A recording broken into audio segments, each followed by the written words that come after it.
Hi guys, back on track.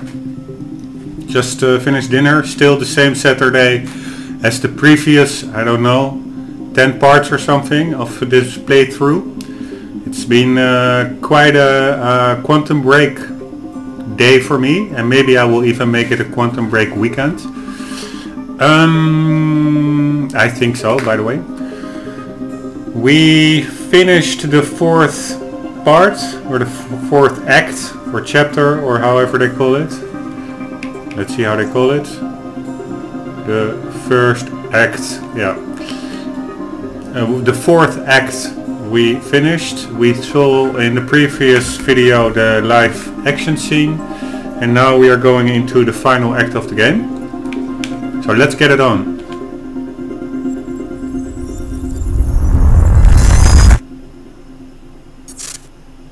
I'll come back for you.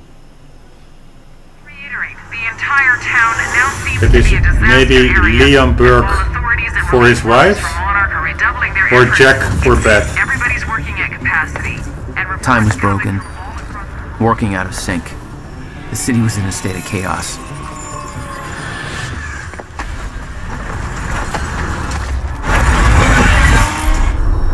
The end of time was closing in.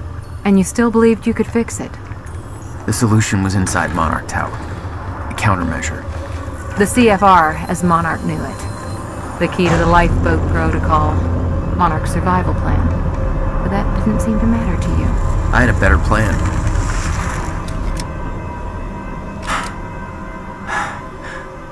Okay then.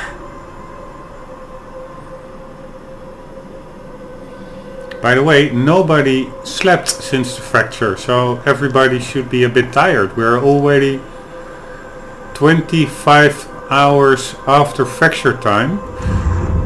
Before fracture time, Jack came directly from the airport, at which he landed from an intercontinental flight from Southeast Asia.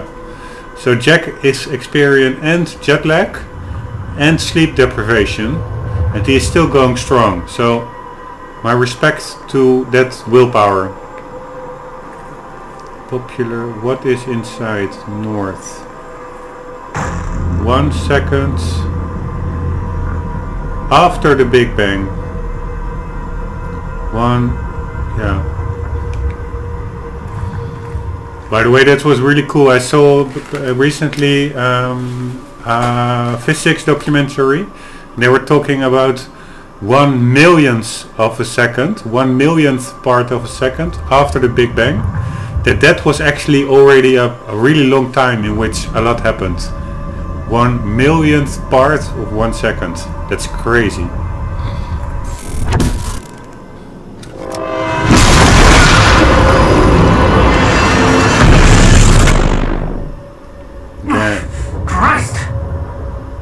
This game is upping the ante. It gets cooler and cooler. I'm only a bit worried of... Oops. For that thing coming alive. Oh, and for those guys, of course.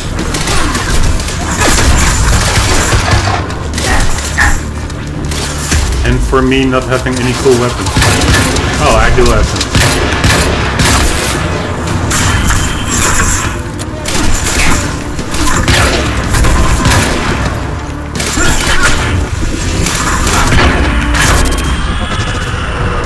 Oops.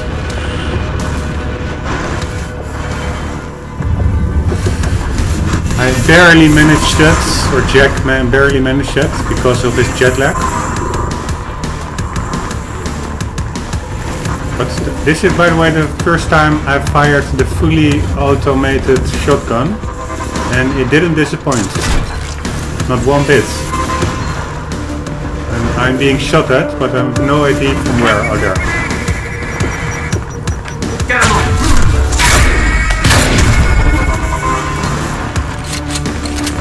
Only problem is that it doesn't have that much ammunition.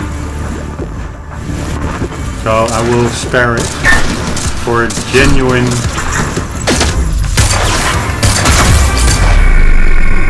dangerous enemies.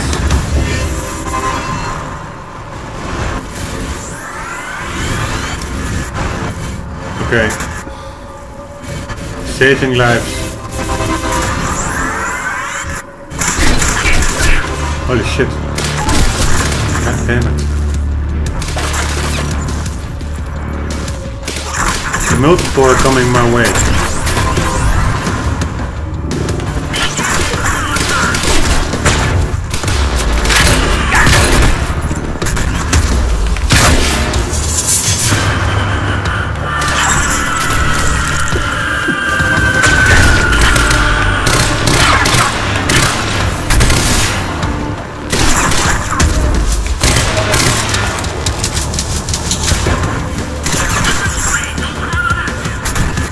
Where are you? Holy shit!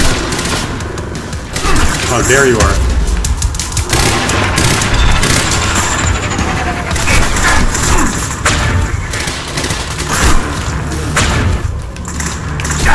Whoa! Oops. Check, control yourself.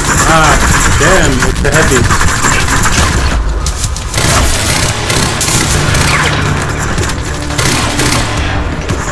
Okay, we can at least... Oh damn, he threw a time power disabling grenade. So I think it will be good to get some distance between us. Because I don't have any... Yeah, it doesn't seem I have powers. But a bit of concrete goes a long way. My powers don't seem to work, I guess. Oh, it does. Here. Fuck me.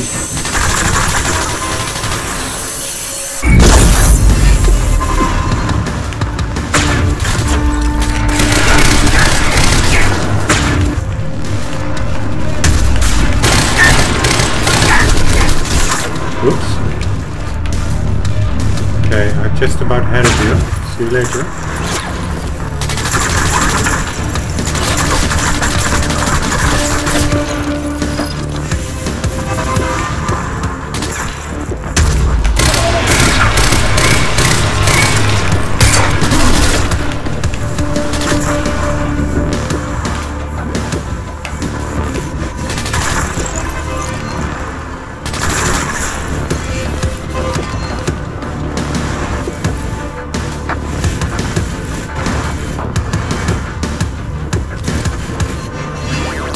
Where are you?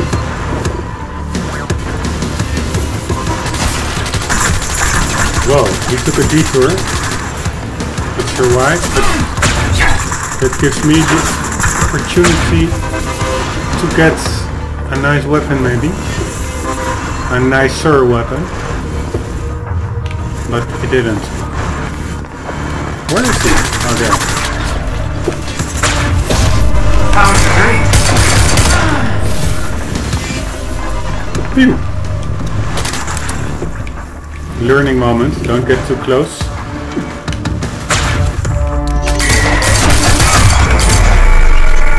Yeah, where they keep it down there. Shouldn't be too hard to find. It's the biggest damn building we're for.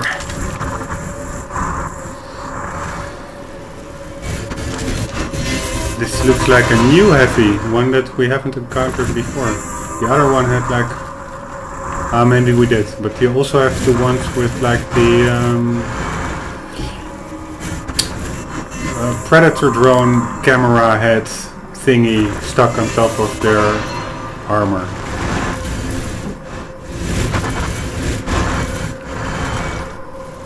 Anyways, I was just relaxing, reading, getting to grips with Monarch headquarters, and it's not possible now because it's upside down, god damn it. Saving lives, new medical technology.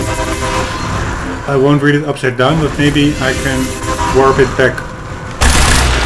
Yes, I can. Cool. Okay, here we go. Oh,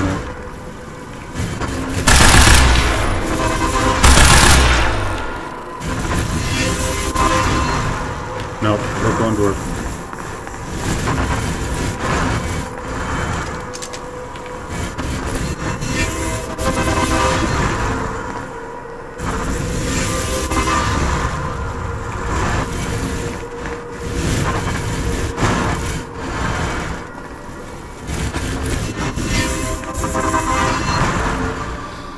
is some kind of processor.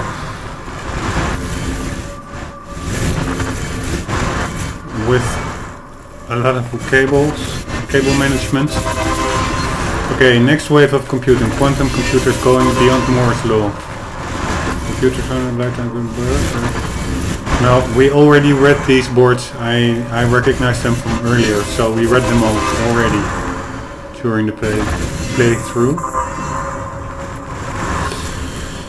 I was falsely afraid of that thing because it's merely a mock-up for display purposes.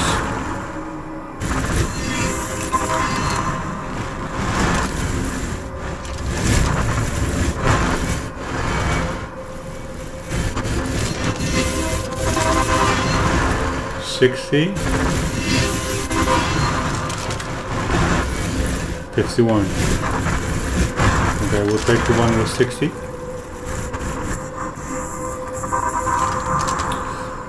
Intelligent robotics. Breakthrough in systems intelligence. A Monarch robot is a smarter robot. Robots perform their task with precision, but without awareness or reasoning. They require supervision. Maybe if I stop time here. No, it doesn't work. Oh. Okay, I cannot read it. Sorry. Yeah, I can read it. Maybe in my time bubble. They require supervision. Retasking them can be an extensive and time-consuming process. With Monarch solutions, new breakthroughs in prediction algorithms comes a new degree of flexibility. A robot role can be vastly expanded. A Monarch robot can learn to adapt to its surroundings and is capable of performing a multitude of tasks, including evaluating its present circumstances and anticipating problems. Consuming process. With Monarch solutions, they require robot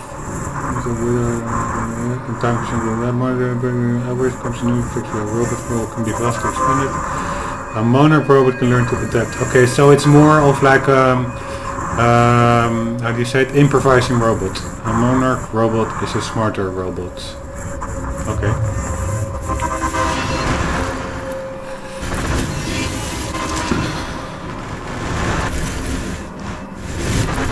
Phew. Royal subs and salads, majestic beans. This really looks more like a train station in here than with a train. And with like a sub store. And with, that's like the news, I guess. How is it? Your news? Yeah, we already read that. Oh yeah, how many? Now that he knows that Serene had the countermeasure all along, Jack arrives at the Monarch Tower to take it back at any cost. How many can we? Okay, we have quite a lot of computers. Some chronon sources, no ripples. Okay, let's just see. We can, by the way, also check the quantum ripples that we unlocked because of seeing episode 4. So that will be the ones in Act 4, I guess. Because the quantum ripples here, I think we already saw. Let's check. Let's check if we saw this one. View episode 3 to unlock. But we already saw episode 3, right? Did we miss an episode? No. Deception. Did we miss a full episode?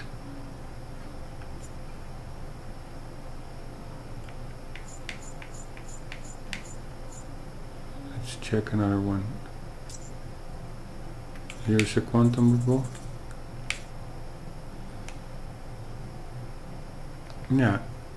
So episode 2 we did see.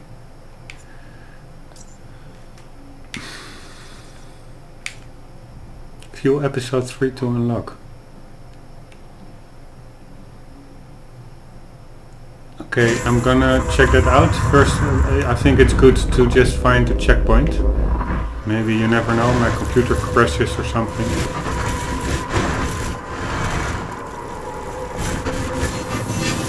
Power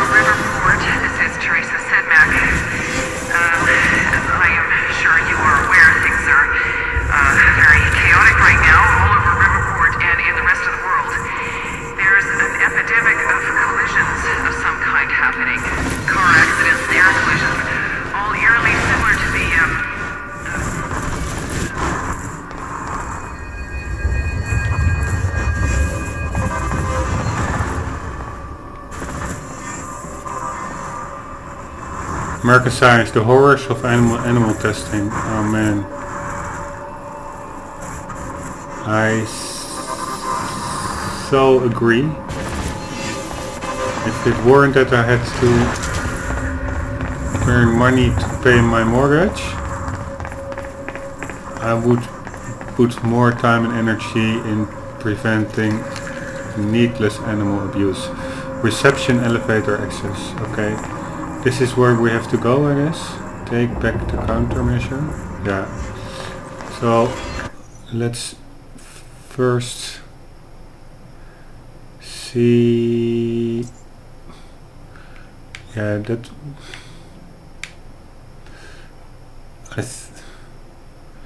Either the 5 circles after the first audio file are in the hallway or in the audit, how do you call it, the entrance hall where we are now, or it is behind the gate that we are standing near to at this moment. I think if we pass the gate there will be a checkpoint. That will be a good time to also check for the quantum ripples. I was just of those Act 4 or Act 3 that we didn't even seem to have access to. So let's check a bit the surroundings, then the quantum ripples, and then make our way further to the top floor. Because we will probably have to fight Liam Burke to get the countermeasure.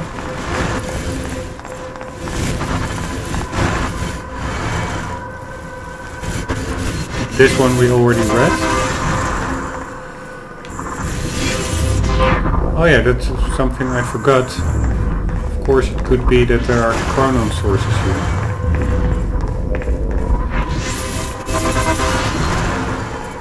It's easily overlooked. And we do not want to be hit by this train, because that means fighting that annoying enemy again.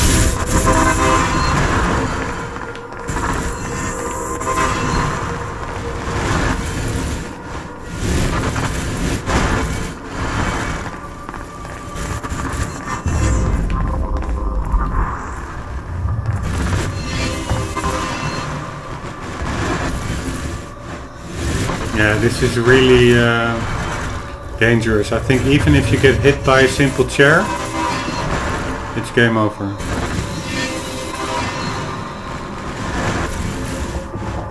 Yes, so it's simply a really dangerous place to walk.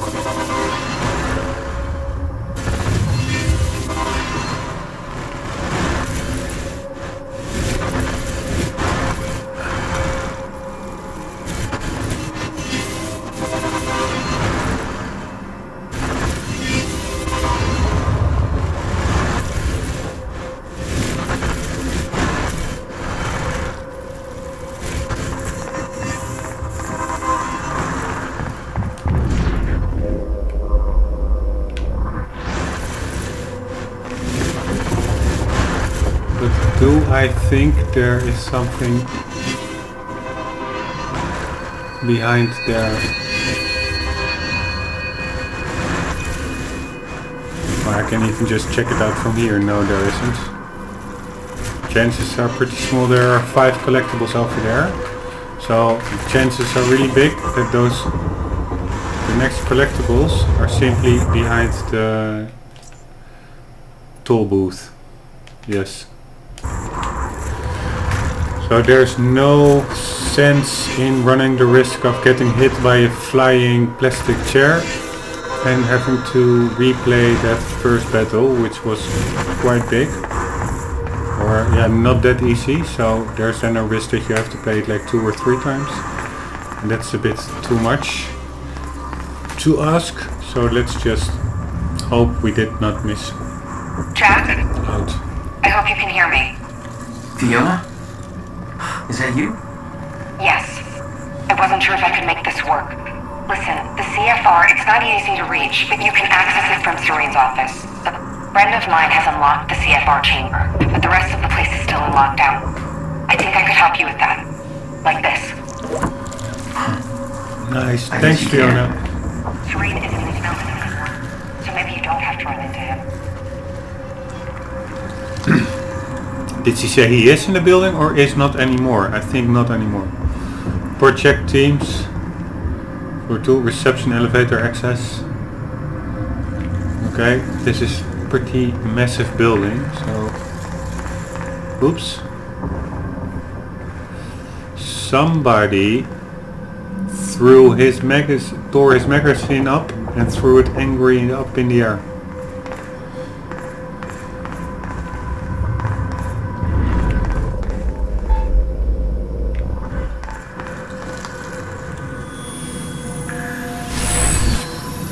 Thank you. Holy shit, a car that is pretty much where it should not be. Fire trucks racing ahead, but stopped in their tracks.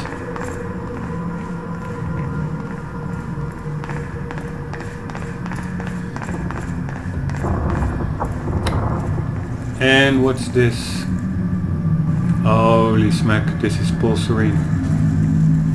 I found this pretty scary. Or isn't it Paul Serene? No, it isn't. He just looked like him. A bit. Buildings in lockdown. The hell's that even mean?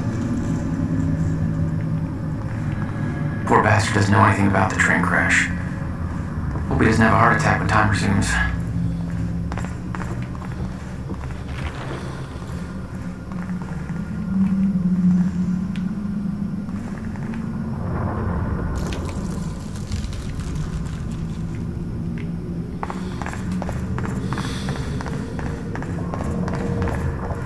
Monarch headquarters floor map.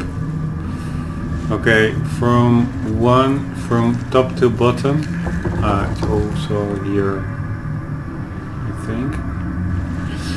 It is reception main atrium, lower atrium.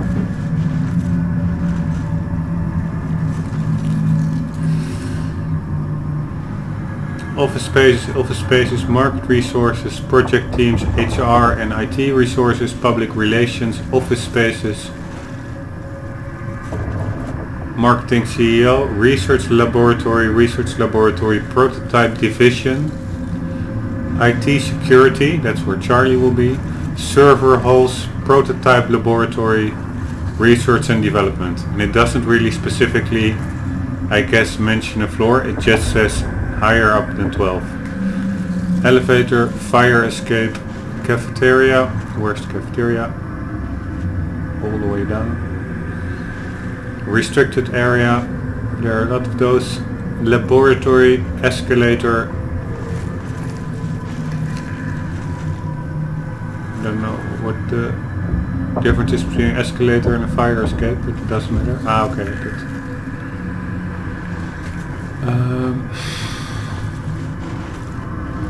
Toilets. Okay. I don't see any toilets. Or, yeah, on the ground floor. Public, office. Okay, this doesn't tell too much. Labs, except that we have to get all the way to the top, but we already knew that.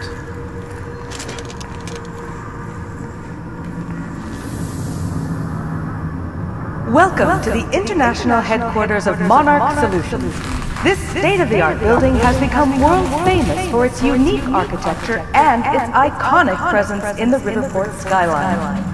Incorporating an unprecedented level of automation designed with both comfort and security in mind, complete with a zero carbon footprint, the building provides a safe and environmentally friendly workplace for thousands of Monarch employees. Monarch Solutions. All we think about is the future. Zero carbon footprint. Well, in that case, I'm sure you're all cool. Yeah, there's no denying that. But I have I killed my family, but I did it with zero carbon footprint left behind.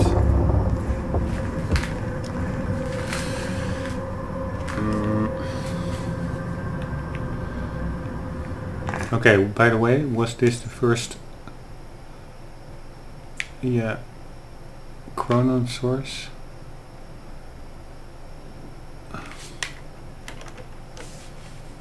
There actually is still something before the Chronon source.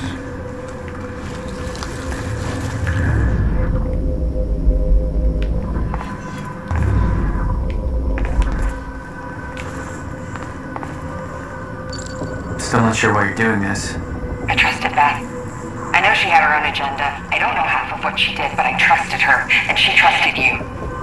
And this is feeling like a real do-or-die situation, so I guess I'm doing. Was that a collectible? I think so.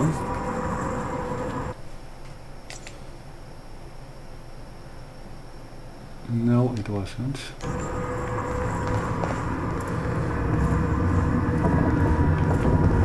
Mr. Hatch! I thought you... They said you're dead. They are confused about a great many things. I have a little job for you. But you're... I mean, I'm not sure I should... You are still working for me. Yes, of course.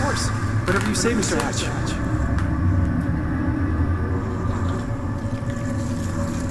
God damn it, he got a knife to the eye from Liam.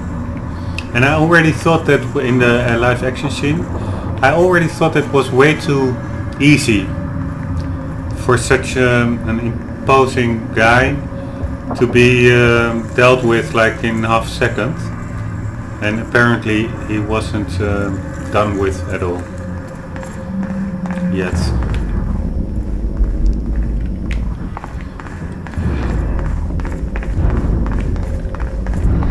What I'm a little bit worried about is the Chronon particle is this Chronon source we just got by near the toilet, is the second or the third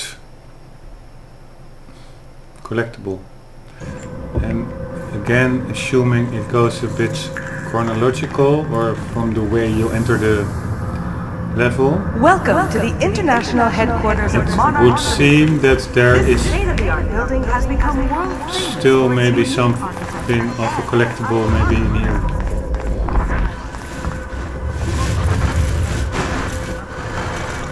And that would be pretty annoying, because this is a dangerous area regarding the train. So I have no idea whether to risk it.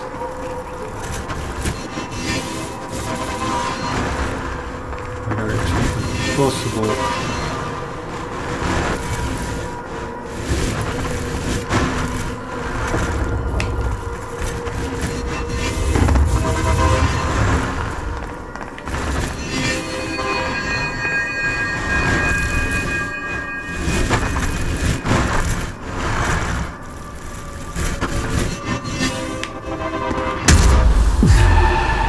God damn it.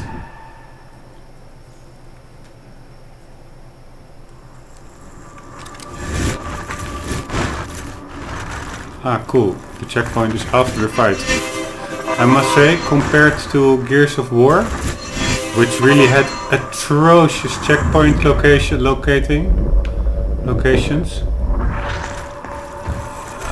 this game has excellent checkpoint locations. As regards not having to needlessly redo big sections. On the other hand, I did in my video on the Gears of War level, I did say I liked it, and actually I also liked it a bit in Gears of War. That's on the highest difficulty level, the checkpoints were scattered around quite sparsely, and it really made you sweat. Like if you got killed, it really got tense, because really something was at stake, like in time, like in frustration. But if I have the choice, I think I will go with a setup like this. Like after a fight from the beginning of this level in the atrium, just if you complete it, you complete it. And not if you screw up like what I just did with the train. But you have to redo that whole fight. That's actually a bit better.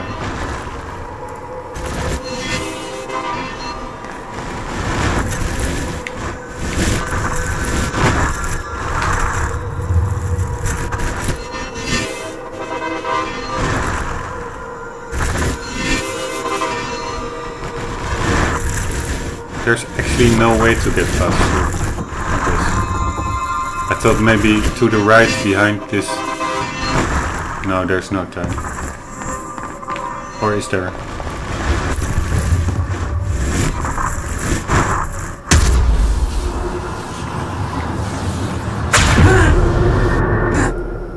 Oh, that was the wrong button.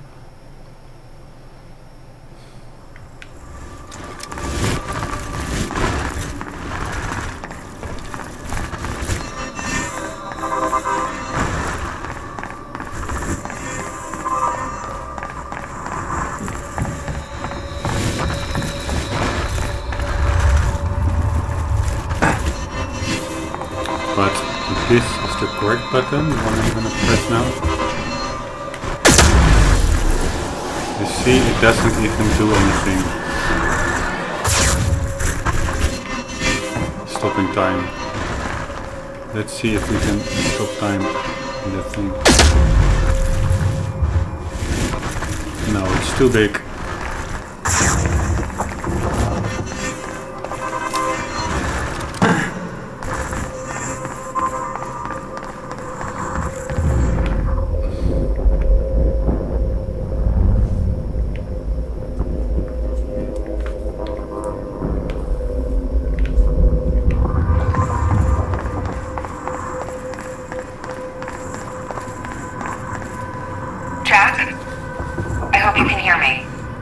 Fiona?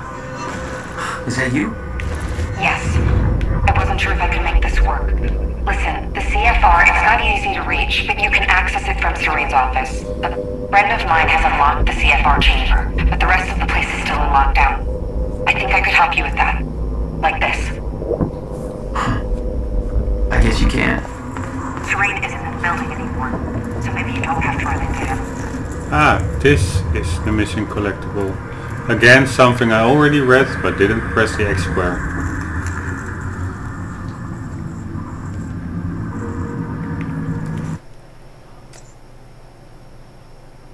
Yes, we can move on, I would say.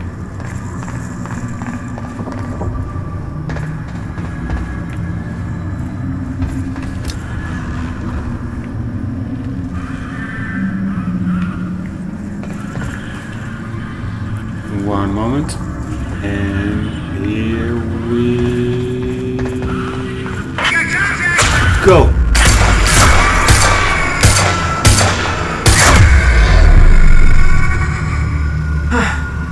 Right, Paul's office. Okay, we just hit a checkpoint. That's good. I think it's good because otherwise we do it all the way at the end. To now look at those quantum ripples, because after we finish the game there's maybe also a chance we simply won't do it anymore because we finished the game, although I doubt that. What has to be done has to be done. Why are these guys all how am I getting to Paul's office? falling to their death? Who is doing that? Is it Liam Burke? No. He is with them now. This is quite...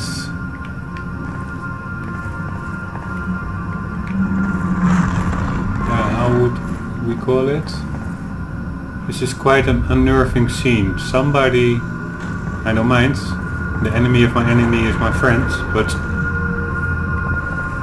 I wonder who would be in here wreaking havoc.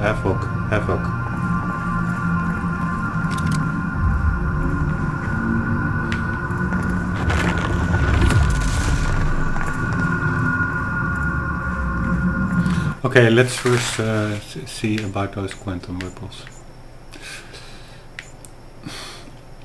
It's all about Act... not even Act 3.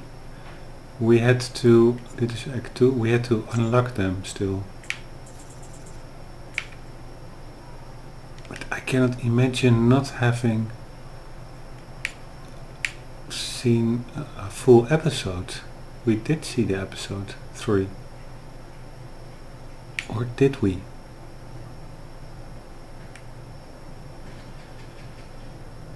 Yes, we did. We sure did. While Liam, Charlie and Fiona pursue the lifeboat protocol, Hatch makes moves of his own.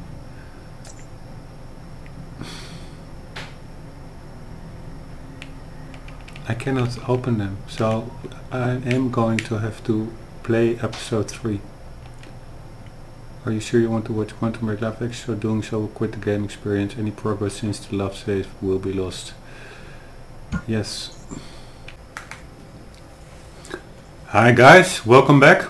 In the meantime, it's Sunday, one day after the last video, and I am continuing my Quantum Break weekend. In the last video it ended with me intending to replay episode 3 because the quantum ripples in episode 3 mentioned that they would only unlock after watching episode 3, while I was almost sure that we already did so. I checked the video and indeed it was already a known movie, so it was played in a previous part of the playthrough, and so I decided just not to include it. It would be weird now in Act 5 to play the live action scene that is intended to be played after Act 3. So I kept it offline. Also because the resolution was super low, because I had a background upload going on, and I think the video resolution is dynamically adjusted depending on the available bandwidth. So it was another reason to just skip it out. I did had to look through the video because somehow, despite the fact that we already watched it earlier, the game didn't save it. Maybe because after watching it I went through to the main menu instead of continuing playing or whatever, or maybe just before the end we skipped it away, which I cannot imagine. But yeah, there has to be, there was somewhere a reason why the game thought that we didn't watch it. Anyways, now I did. So the quantum ripples have been unlocked. We will walk through them quickly in a second. The game is simply where we left off before I wanted to check those quantum ripples and noticed that those in Act 3 were still locked. Before going into the quantum ripples, I like to share a little thought that popped into my mind. In a previous video I said that I couldn't really see the difference in age between Beth in 2010 and Beth in 2016, while she in 2010 she was waiting until 2010 since 1999, so that is 11 years older. I couldn't really see it, and I also mentioned that I couldn't really see that from with Paul Serene, but I just passed by the very first video while checking all the YouTube parts, and you can definitely see a difference. In 2016, at the events at the university, Paul Serene certainly is way younger. He's like 30 or something, the same age, I guess, that about that Jack is now. Going from that, there was also a part in the game, actually the very first moving part at the time machine in the university, which I found quite confusing. So I watched it a couple of times and it really was super confusing, because first what they do, what Paul does. By the way, before going into this, otherwise I'm getting from side sentence to side sentence. First I will say that so Jack does look younger, and also, and probably you already know, but it's still nice to explicitly state it, It's in 2016 when he is younger. There is at that moment also a second Paul Serene in that reality, the head of Monarch Solutions, who in 2016 went into the time machine. It was misconfigured. He did a test not only to 2 minutes to the past, afterwards almost also to 5 minutes in the future. At that moment the machine crashes and he ends up in the end of time. Over there he is fixing the time machine, and he goes back to 1999 with the intention to make some kind of preventive measure or some kind of rescue plan put in place for the end of time that he is convinced will happen. That Paul Serene, that is starting Monarch to fight the end of time, is of course also present in 2016 at the moment that the young Paul Serene is doing the experiment at the university which goes wrong. That is also the reason that Martin Hedge is heading Monarch. Of course it is founded by Paul Serene, Monarch, and he is the CEO, but he cannot go public with it because he's a duplicate. There's already a Paul Serene walking around at the university. So that is something that I got aware of suddenly. Probably I'm a bit late in that, but it's also the same with Beth, who is also in 2016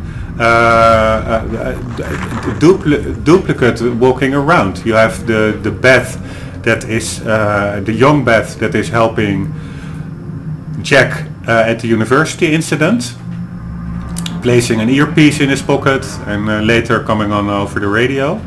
And at that, or not, is there? Oh no, I think there is only one Beth at that moment, because Beth goes accidentally, Dr. Emerald sends her to the future. They wanted to go to the past, but she also ends up back in time. Then she jumps back into Paul Serene's portal back to 1999, and then she intends to wait to 2010 for Jack to arrive, who is also from 2016 wanting to go to 2010 to retrieve the countermeasure. And in 2010, very unfortunately, still it was quite a shock, she gets killed. So in 2016 there actually is only one Beth, because the Beth in 2016 that goes back to via the end of time to 1999 doesn't make it all the way until 2016 again. She gets killed in 2010. As opposite to Paul Serene, he does make it back to 2016. So at that moment there are two Paul Serenes roaming the earth.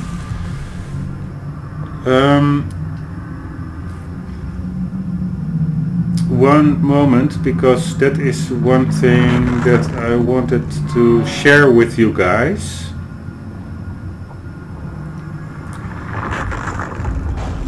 That is also mentioned by Amy Ferrero at the train tracks.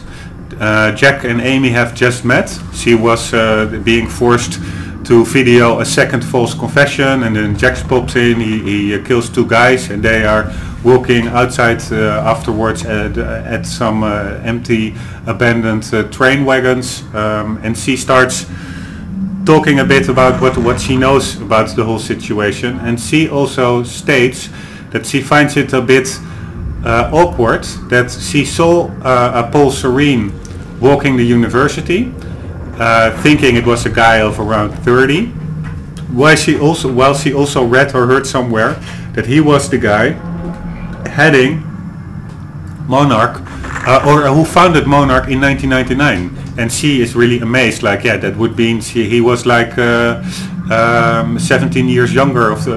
So 30 minus 17 is like 13 when he founded like a multinational. So that is to be explained by the fact that there are actually two Paul Serenes walking around. The one in 2016. The one that she saw at the university of 30, and the one that is hiding behind the shadows and pulling the strings behind the scenes of Monarch that founded Monarch in 1999, and leaving the public face to Martin Hedge. And that is also in the university level. When you first start, you have like this billboard of the protesting students with the timeline of things they object to, of actions of Monarch. And that is also one of the entries is, I think, in 2001 or something, questions being asked on who really runs Monarch. And that subsequently Monarch buys out all the major media corporations and questions are stopped being asked. But so apparently there was already suspicion on whether Martin Hedge or whoever was the public face of Monarch at the time was actually pulling the strings, because yeah, in reality it was Paul Serene doing that, but nobody really could lay the finger on it, because before that came to surface, Monarch was in control of the national and the international media.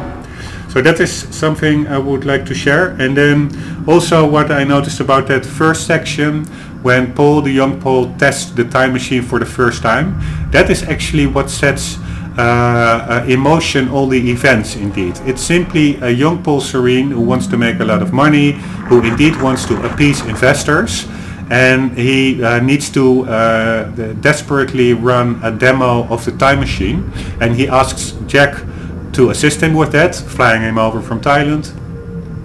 And first they do a test to 2 minutes in the past, which goes pretty okay.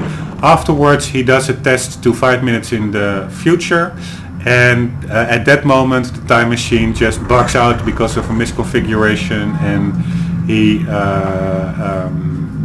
yeah, he gets sent back to the end of time, after which he goes back to 1999, creating a double Paul in the reality, and setting in motion everything that happens again in 1999 or 2016. Again, Paul stepping in the time machine, but then at that moment there's already a second Paul who knew what would be happening, and thinking he could do nothing to change the end of time because of what is mentioned multiple times in the game, like you cannot change the outcome. You can maybe change some intermediate actions, but in the end it will all end up to the same outcome.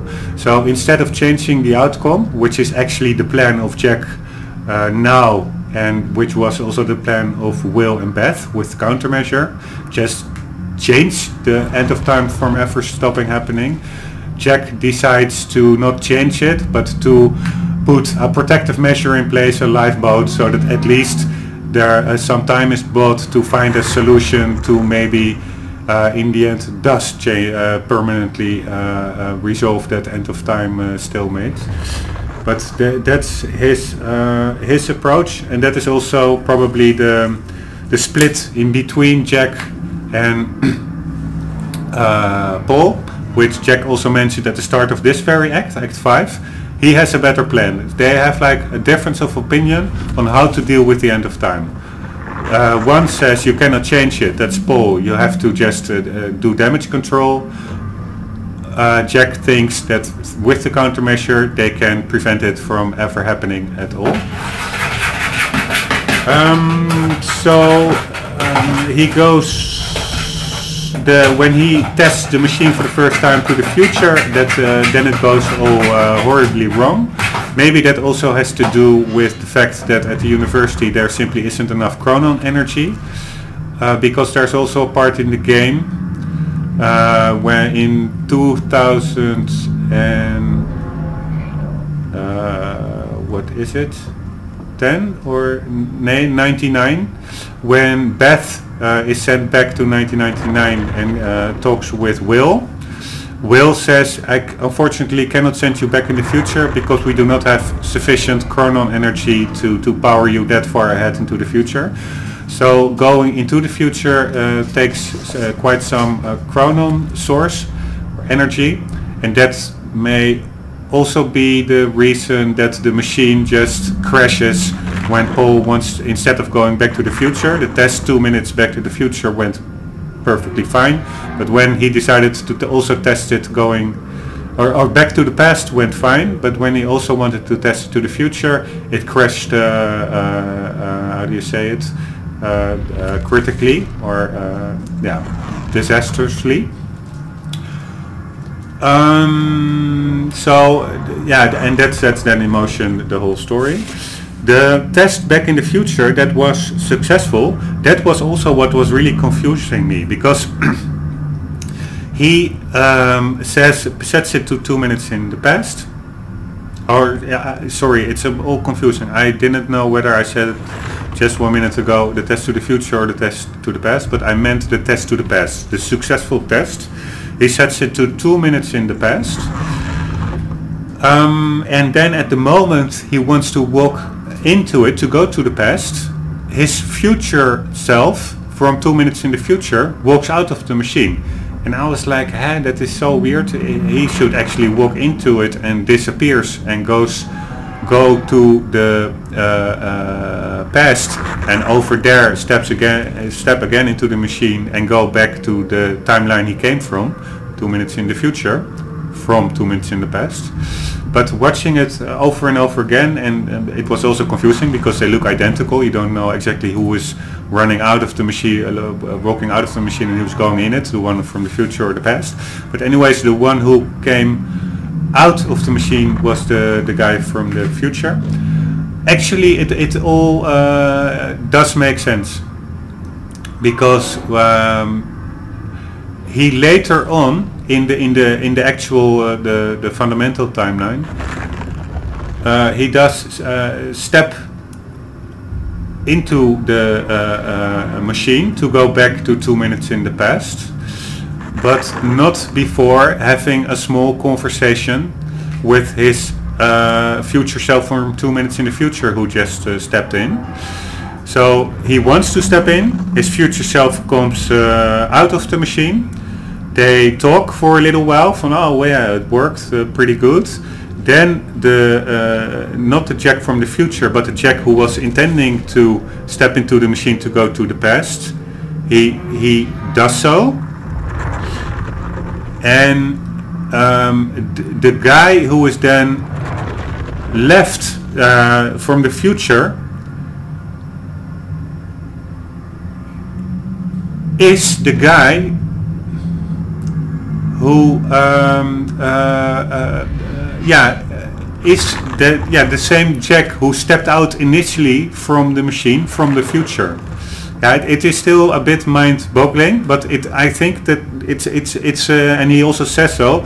Yeah, the guy from the future says to the guy who was already there, the Pole, he says, you have to now walk back into the machine to go 2 minutes in the past, because it's all one loop. And it is indeed a closed loop, and it's hard to explain. Maybe you really have to write it, draw it out. But it does make sense, and actually it's quite an interesting piece in the whole game to view, to get a grip on what is happening. Also, it's nice to see, compared to where we are now, is to see the young Paul Serene, and that section takes place in part 1 of the playthrough at a timestamp 1 hour 44 minutes and 57 seconds, and it only takes like 2 minutes or something, because that's the approximately the time he talks with his future self and then goes into the machine to go to the past, and that is actually the future Paul that is walking out the machine. So initially, so that it really is like a closed loop. It's a really interesting bit in the story, I find, and I suggest, or I could advise to watch it a couple of times. So that test to the past went perfectly fine. Only what sets everything in motion is his unfortunate decision to immediately afterwards also test the machine to go to 5 minutes in the future. And maybe that is also because I remember something Will saying, that you can only go back in time to the point not earlier as to the point where the machine was first activated. and and that in the test to the Back to the Future, that makes sense because they activated the machine. The test to the past, that makes sense because they activated it just before that. But I don't know whether that limitation also applies with going to the future. Like you can only go to a time. No, it's not. I think the limitation is to a time when the machine is, you and the machine are still there, because that would mean you cannot travel into the future at all. You can only travel back in time. But it does mean you can. The limitation I think to recall it was is you can only travel to the future up until a time that the machine is still in existence, so was not destroyed. Regardless of which version of you is there, it really depends on the machine.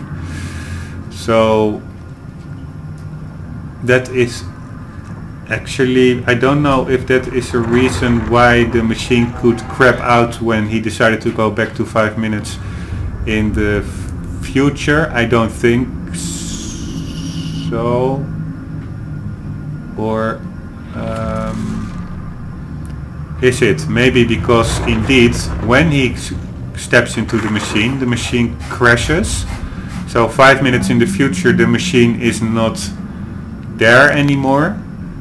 And maybe that is like this shortcut, or how do you say it? Yeah, when electricity shortcuts. Yeah, it's shortcutting, right?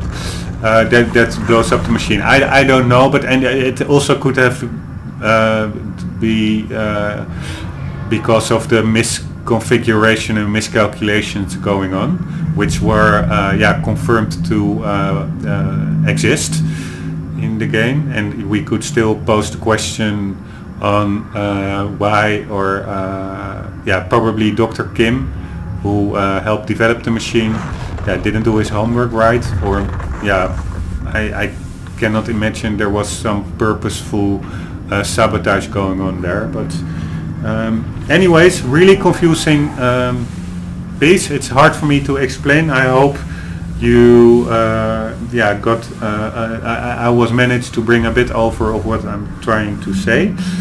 So that's what I wanted to share. So it's about the young Paul and the old Paul, about the test to the past and the test to the future.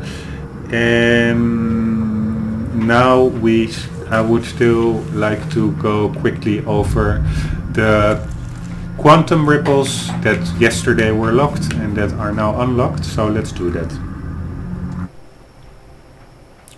It was about part 3.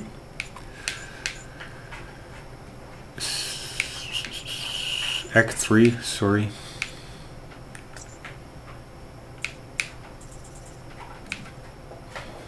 Okay, this is the first one. Quantum ripple. A moment of sudden publicity incites public interest.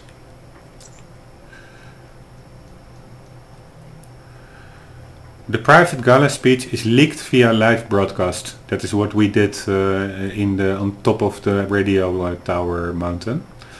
Effect of the ripple first. Monarch PR director Oswald, recovering from surgery in Riverport Hospital, suffers a massive stroke. Effect of the ripple second. The ... cartoon show rescheduled due to additional news coverage on the Monarch Gala. Effect of the ripple 3. Numerous conspiracy theories on Monarch appear online, including several links to an elite secret government agency, the Bureau of Altered World Events. Okay, that is a new entry, that bureau. Maybe that has something to do with the role of Hedge, or maybe the role of Fiona. We shall see, because those roles, their origins, their how do you call it? Their not liaisons, but their affinities, or yeah, their relations. They are on whose order they are, yeah, doing their executing their agenda. It's not quite really clear yet. Anyhow, these are the three effects of the quantum ripple. And then we have again Dr. Morphin and Dr. Ranger. Ooh, ouch! Yeah, this is bad. Serene's gonna be mad. Alright, that was the first one. And we go to the second one. A dramatized discussion on the importance of consent changes lives. This is the one on the homoerotic radio play, which was really weird. That was that we activated in the parking garage just before the big fight over there with all the guys and one heavy, I guess, to recall. Collectibles, an erotic audiobook is broadcast over the R&D facility PA system. Vandalism, a confession of love. First effect of the ripple, Dr. R. Morphin, that's the guy also in the right paper here on screen. It's the colleague of Dr. Ranger. Dr. Morphin finds himself aroused by what he hears. Dr. T. Ranger does not. It's really funny. This radio show apparently did not only play on the radio we listen to, but through the whole building.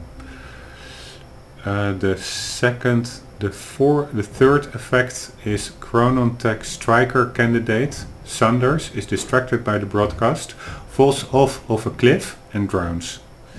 Okay, that's really again a pretty funny effect. Yeah, not for Mr. Sanders himself, but for the how do you call it? I don't know. I know the Dutch word, but oh yeah, for the shocking effect, it's quite a funny ripple. Then we have the fourth effect, El Hakola. That is one of the guys we saw on one of the screens on which Monarch management conference call was being displayed, and he was one of the members. I think to remember, El Hakola's erotic novel, Adventures in Flesh, skyrockets on the bestsellers list. Okay, that would be weird that the author of the audio play is also working at Monarch, but I'm pretty sure. If you want to look it up, it was, I think, between it was just after the train station. You go into a building. It's a really small room with ammo boxes, a desk, a whiteboard on the wall, this computer with the teleconferencing call on it. So it's like a mini room with quite some collectibles. And I am pretty sure that the name of Hakola is the last name on the screen with the conference call. But whatever. Then we have the Dr. Morphin and Dr. Ranger. A confession of love? What? That's the Ranger is the one who is not aroused. That's conjecture, I know, but... Wait, what the hell, Ron? Morphin finds himself aroused.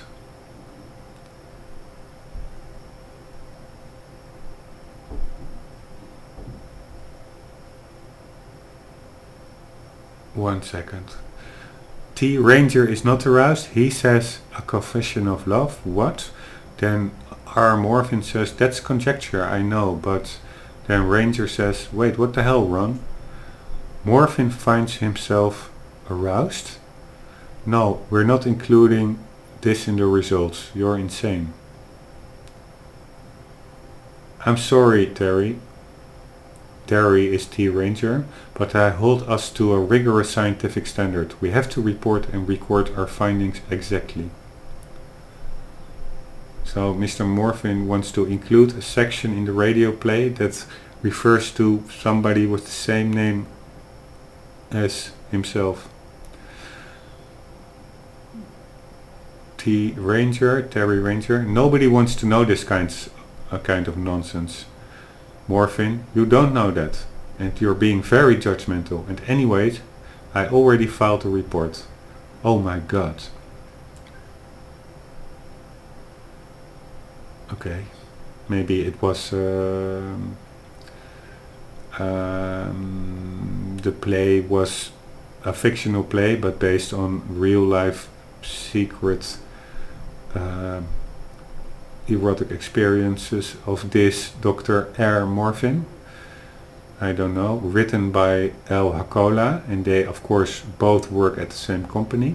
So it could well be that Mr. Hakola and Mr. Morphin share their experiences, and Mr. Hakola in his spare time writes erotic radio novels about that. What I can do, of course, is quickly look up the El Hakola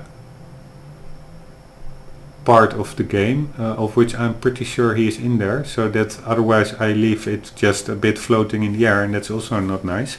And just saying to you guys, yeah, it's somewhere in the middle of the game, go look it up, that is also not really the way I like it. So, and you will not notice me just looking it up, because I will just stop the video and immediately afterwards start it again. Only, yeah, and we also didn't even play through it, so I don't have to replay any sections. We're still simply at the menu screen. I can just start the next video from this screen, so there won't be any interruption. So I will do that. I will check that El Hakola, and we'll be back with the results on that in 1 second, starting now.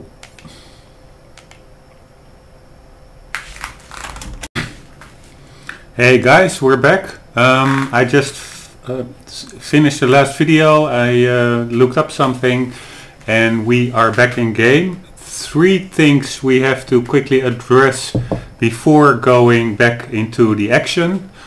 First thing is I went to look up on the Hakola guy. Second thing is I have to correct what I said in the end of the previous part, like a couple of minutes ago on Morphin. I made a mistake.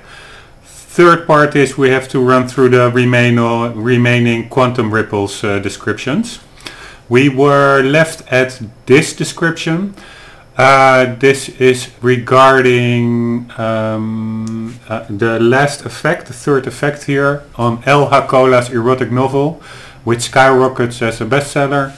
I thought to have recognized that name, and indeed it is true that Mr. Hakola, El Hakola, is a member of the management team of Monarch Enterprises, Monarch Corporation. You can look it up when I read out his name. It's in the second part of the playthrough. It's timestamp 1 hour, 41 minutes, 50 seconds. Okay, that's out of the way. Mr. Hakola is from Monarch.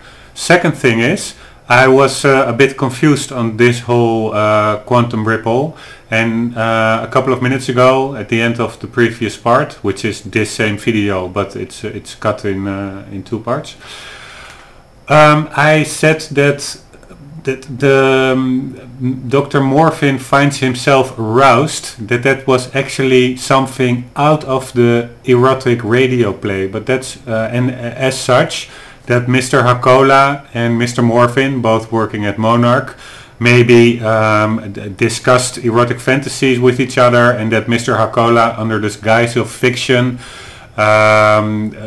put Mr. Morphin's erotic fantasies in writing. But actually that is not the case at all. Of course Mr. Morphin does not appear literally in or even figuratively in the radio plays of El Hakola, because the only link to the radio play and Mr. Morphin is him being mentioned in this analysis of the effects of the ripple, being the first effect, that is, Dr. R. Morphin finds himself aroused by what he hears. So that does not, of course, necessarily mean that he also pops up in the play itself. Not at all. Maybe even on the contrary. So that was just confusion on my part. Sorry for that. What I did, this did raise a new question for me, and that is actually who is writing these analysis of the ripple effects. Who I assumed it were Dr. Morphin and Dr. Ranger, but actually that is the right paper on screen.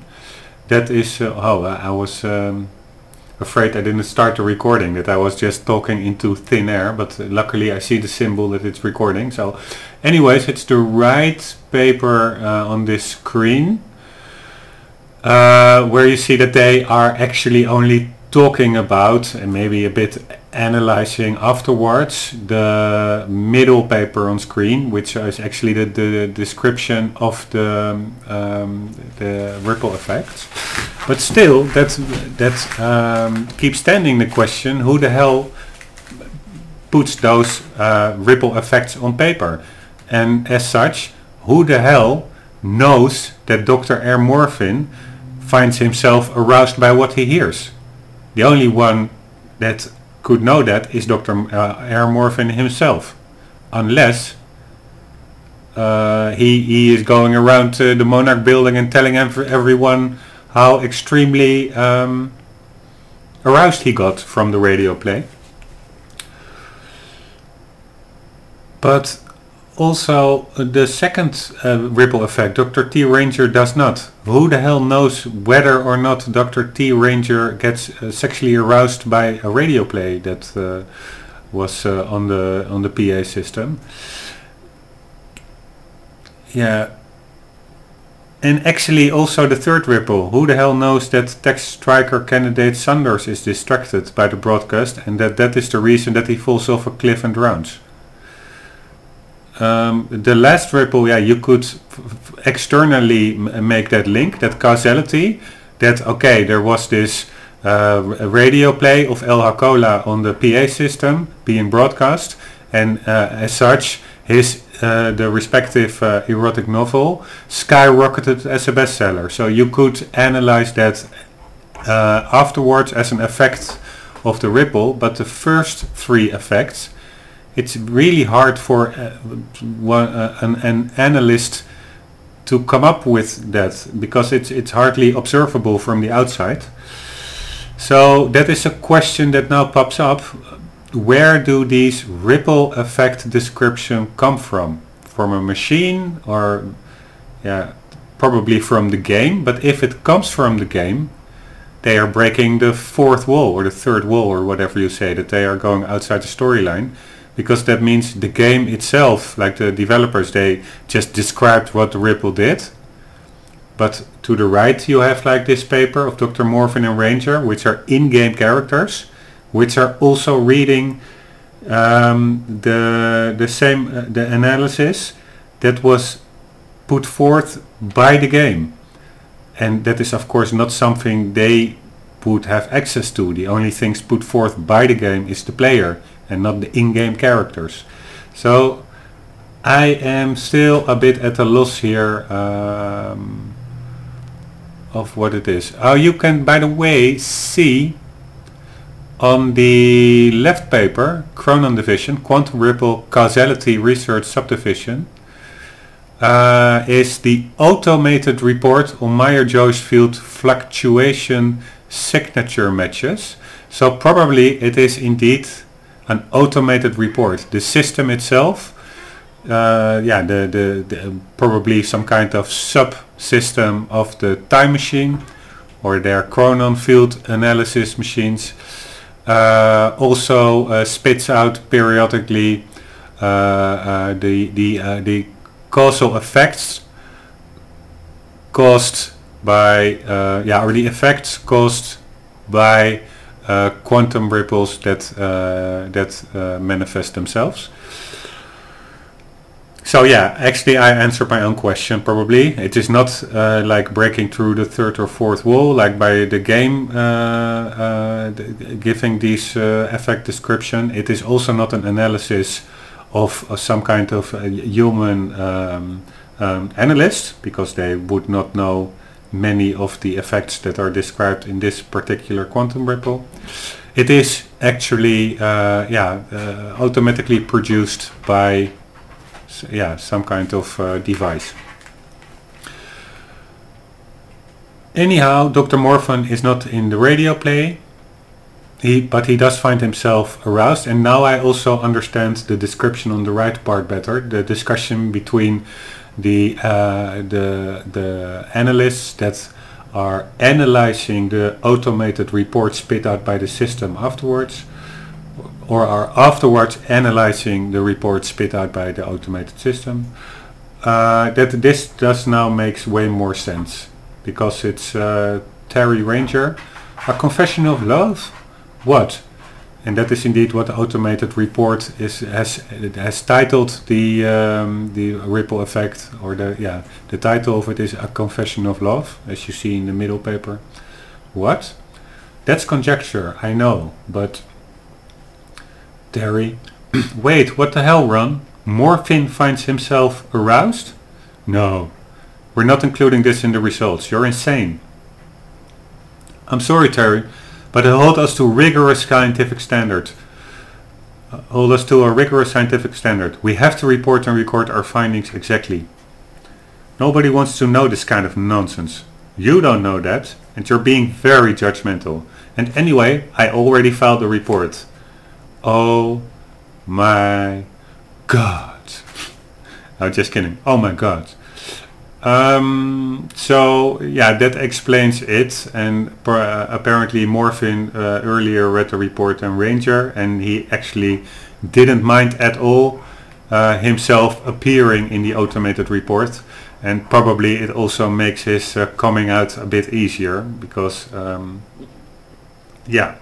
it clearly demonstrates him being aroused by a gay erotic audio play. So maybe he already came out, but at least he is fully transparent with it. He actually proactively already filed the report into the archives for everybody to read and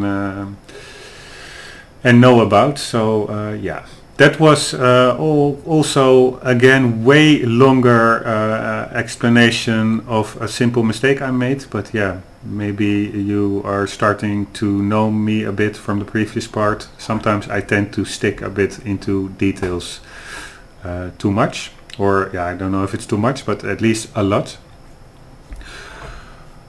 First thing we have covered, Hakola. Second thing we have covered, that is the Morphin interpretation mistake I made. Then we have the last thing before we go back into the action, and that is the remaining ripples, because we didn't check them all yet. We were still in Act 3, which are now unlocked because I offline rewatched the live action scene of Act 3 to unlock the ripples of Act 3. Oh, actually there were only 2 parts in Act 3, so we got all the quantum ripples of Act 3, because in the junction there are no ripples or collectibles at all. This is the live action scene that I had to re-watch.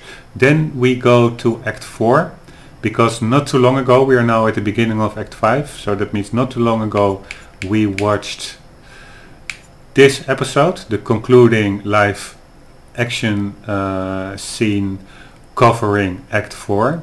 And that means that after watching it, the quantum ripples found in Act 4 have been unlocked. So let's see what their description is. Part 1, no quantum ripples. Part 2, here is the quantum ripple, it's the hexagon symbol. A hot tip leads to silent outrage.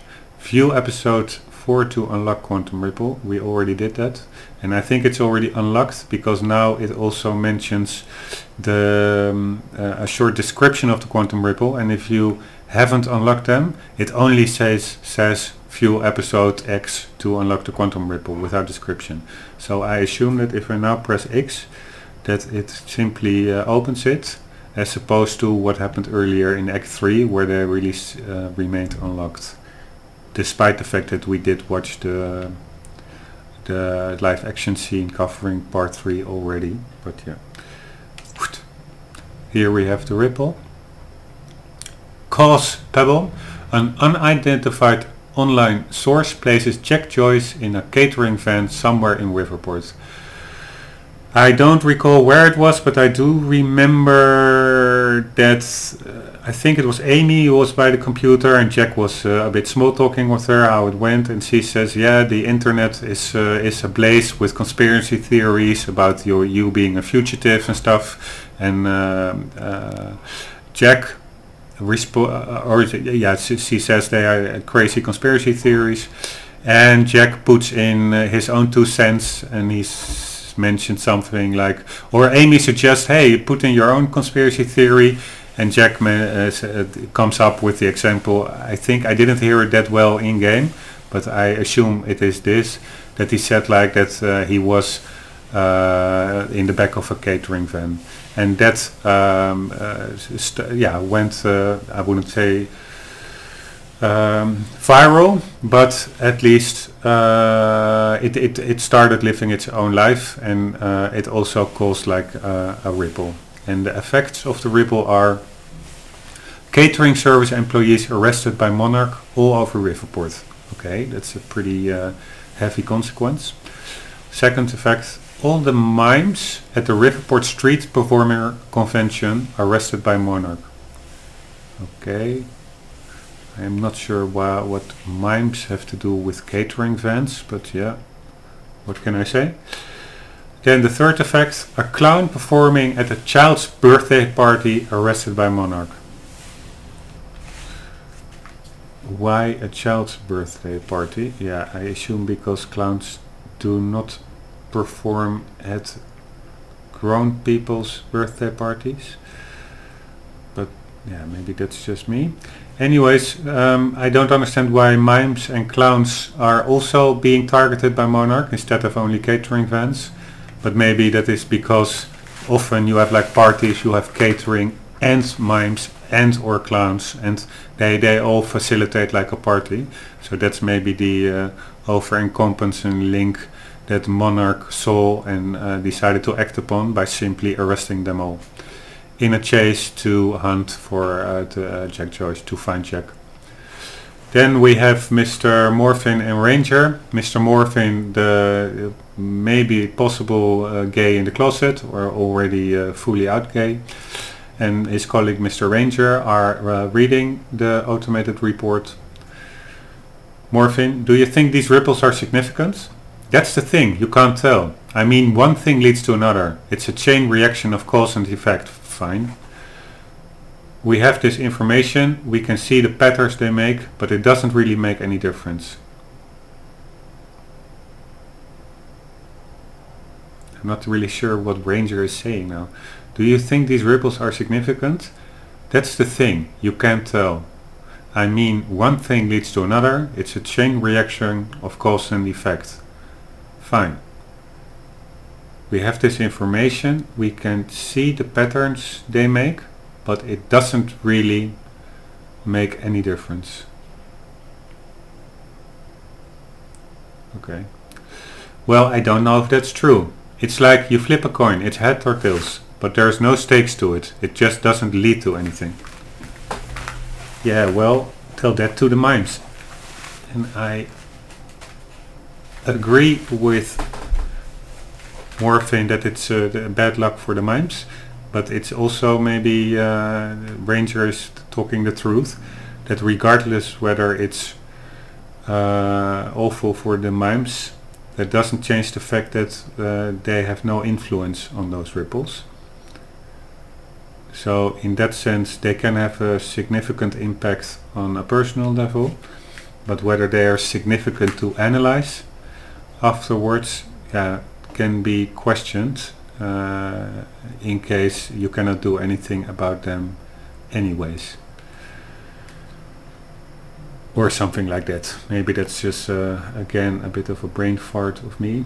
But what I said, I like playing and talking a bit about what I see and to share my experiences. So that's what I'm doing now. Next ripple, part 3, no ripples. Part 4, here's the ripple. A moment of frustration leads to a career in politics. Cause Pebble, a power outage at the industrial area transformer yard, July 4th, 2010. That is indeed Jack. When they came to 2010 and they, I think, were heading towards Ground Zero to Will's. He came in, I think, at the swimming pool time machine, and they were heading to the workshop of Will that he held before the swimming pool workshop at the industrial complex, Ground Zero.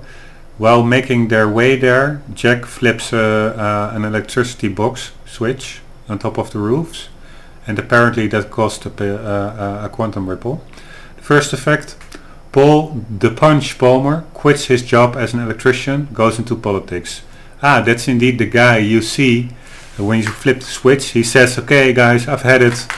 He just simply walks out, says this is the 5th time in a week or something, I'm out of here. Apparently he goes into politics afterwards.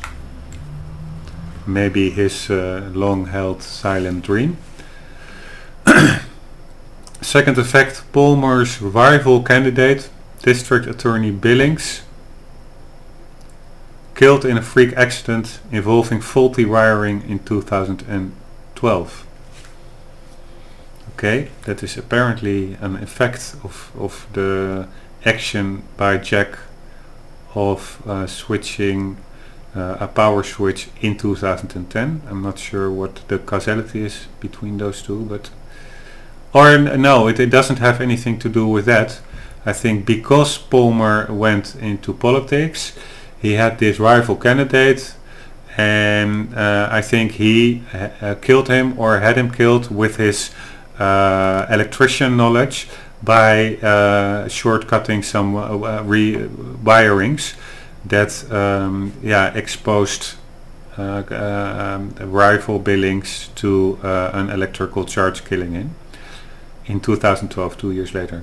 What I'm now also wondering, but I am not going into that because that will take too much time, but in the timeline in the end of Act 4, in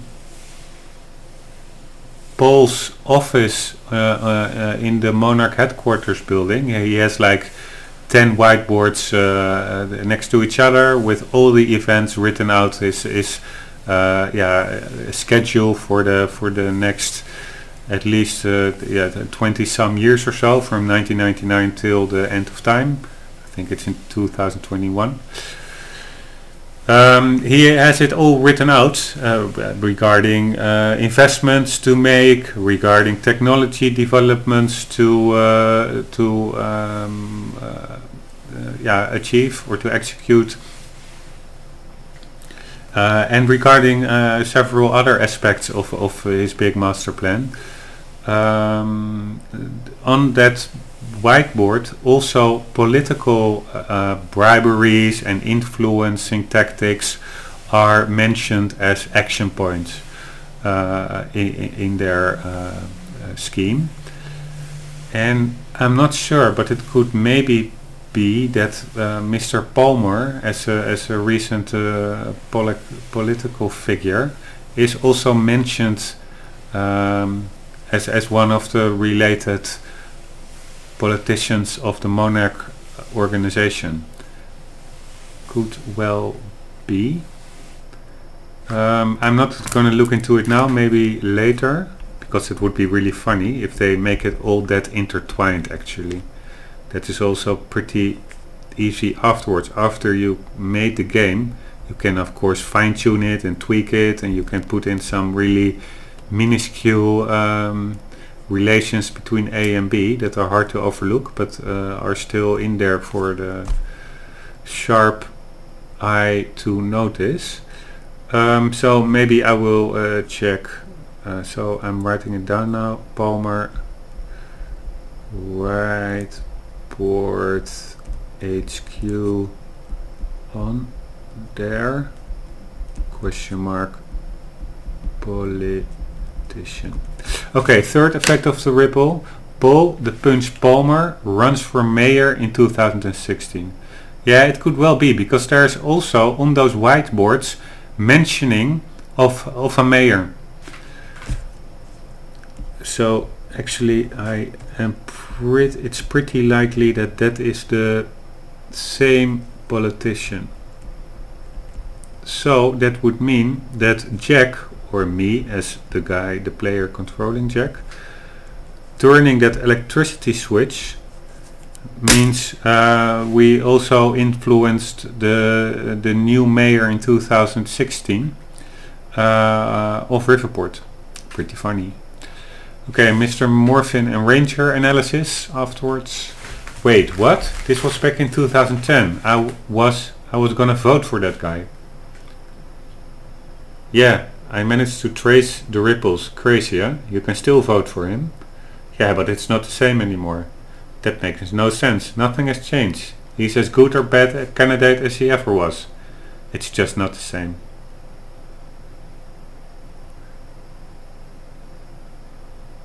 Yeah.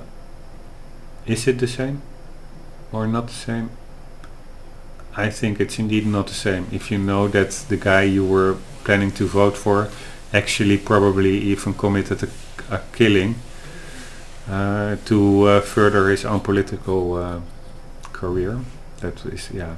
If you did not expect that, that certainly is not the same guy you were intending to vote for.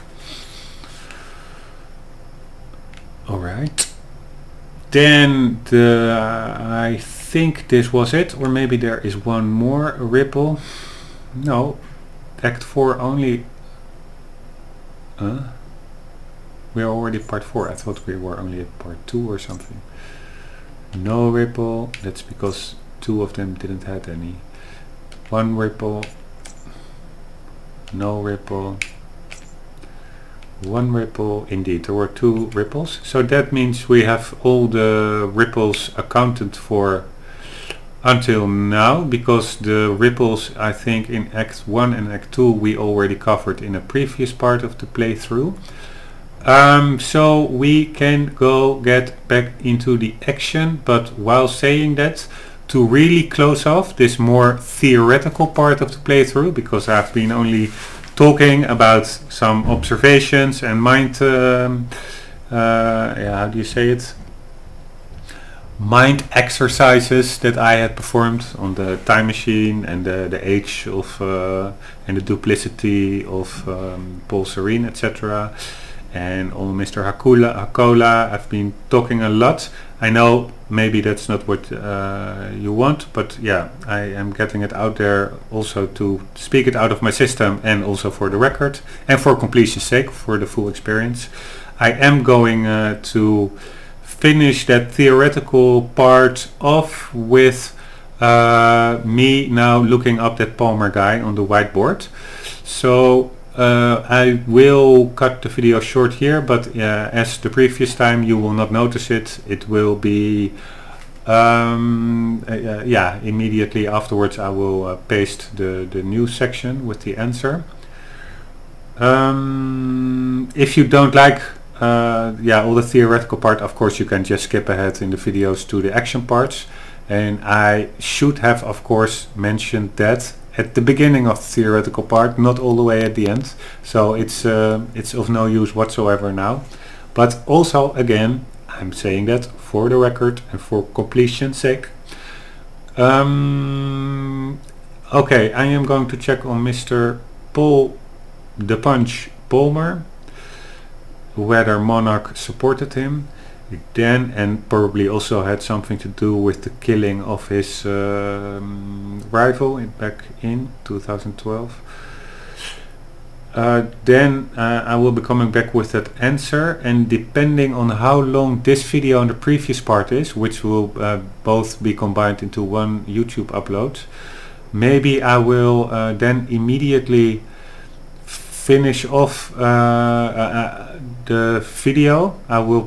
The answer to Mr. Halcola I will just copy paste onto this video, and then make that a separate video part, like a kind of theoretical part of the playthrough, and then immediately start a new video, also a new YouTube upload, where we actually immediately get into the action.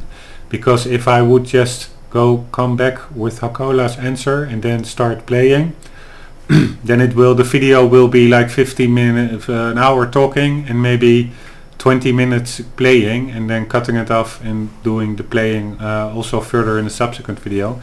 I think it's better to just make separate them in separate videos.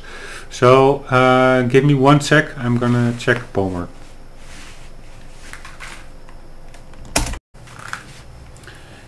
And we are back. Let me check volume. Yes, I went into the past video parts and checked the timeline on the whiteboard in Paul Serene's office in Monarch's headquarters building, and it does mention several entries on mayors. Here they come. One moment, because it also says another one.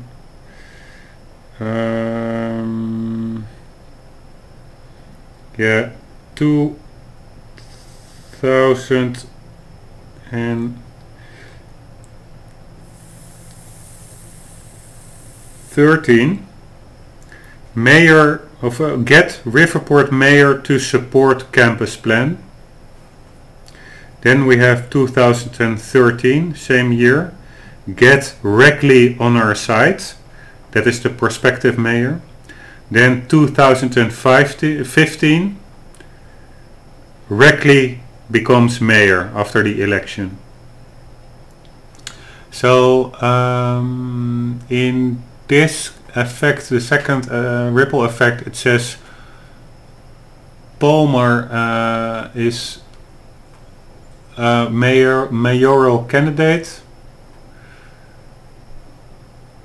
and also Billings, but he is killed. So actually it didn't have anything to do this ripple with Monarch, because in 2012 Palmer was still building his political career. He only wants to run for office in 2016. But in 2015 Reckley became mayor, and he is on the, I wouldn't say on the payroll of Monarch, but they really have close ties. So probably Palmer will have a hard time defeating Reckley, as he also has to face up to the humongous Monarch corporation. There was another entry that caught my eye, and it said, it was a 2005 entry, resolve Ridley issue. I have no idea what the Ridley issue is or was.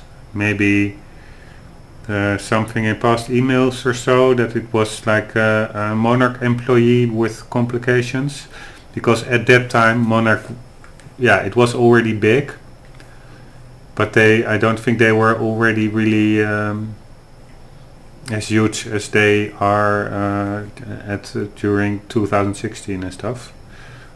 But it just wondered me. There's another thing that wondered me on the timeline. On several parts, Paul is referring to Artemis, and I already mentioned something about this when we went through all those whiteboards, but I am wondering whether that will be explained more clearly going forward, or whether it was already explained who this person is, and I simply forgot about it. So that is actually what I had as an outstanding. checking out on this Palmer Quantum Ripple mayoral candidate. I think it's good that I, as mentioned, will cut off or make this a separate part. So I will cut the video off here. I will immediately get into the action into the next part. Hope to see you there. For the meantime, as I am accustomed to say, and as I will repeat right now, keep on gaming.